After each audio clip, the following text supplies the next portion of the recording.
పేరుకు Tamil star hero అయినప్పటికీ తెలుగులో ఆయనకు ఉన్న ఫ్యాన్ ఫాలోయింగ్ మామూలుగా ఉండదు.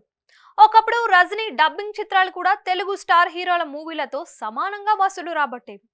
అయితే ఆ తర్వాత తెలుగులో రజనీ మార్కెట్ మెల్లగా తగ్గుతూ వచ్చింది. రజనీకాంత్ కొన్ని స్ట్రైట్ తెలుగు సినిమాల్లో కూడా నటించారు. ఆయన నటించిన అరుణాచలం, భాష, నరసింహ, చంద్రముఖి, శివాజీ, రోబో లాంటి సినిమాలు తెలుగులో కూడా మంచి ఓపెనింగ్స్ ని అందుకున్నాయి. ఒకప్పుడు రజనీకాంత్ సినిమా విడుదల అవుతుంది అంటే తెలుగులో స్టార్ హీరోలు కూడా పోటీగా సినిమా విడుదల చేయడానికి భయపడేవారు. అలాంటి రజనీకాంత్ మార్కెట్ గత కొద్ది కాలంగా బాగా దెబ్బతింది. పేట, దర్బార్, పెద్దన్న లాంటి వరుస డిజాస్టర్లతో రజనీ సినిమాలకు టాలీవుడ్ లో క్రేజ్ బాగా పడిపోయింది. ఇలాంటి సమయంలో జైలర్ అంటూ రజనీ తిరిగి తన సత్తా చాటుకున్నారు.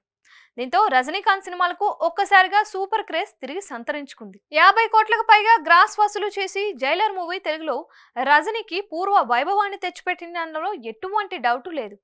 ఆ తర్వాత రజనీ ప్రత్యేకమైన అతిథి పాత్ర పోషించిన లాల్ సలాం చిత్రం నిరాశపరిచింది. కానీ ఇప్పుడు వేటయానని సరికొత్త మూవీతో ప్రేక్షకుల ముందుకు రావడానికి రజనీ సిద్ధమవుతున్నారు. ఈ మూవీ కోసం ఈ వయసులో రజనీ కష్టపడి పనిచేసిన మేకోవర్ చూస్తే ఎవరైనా ఫిదా అవ్వాల్సిందే.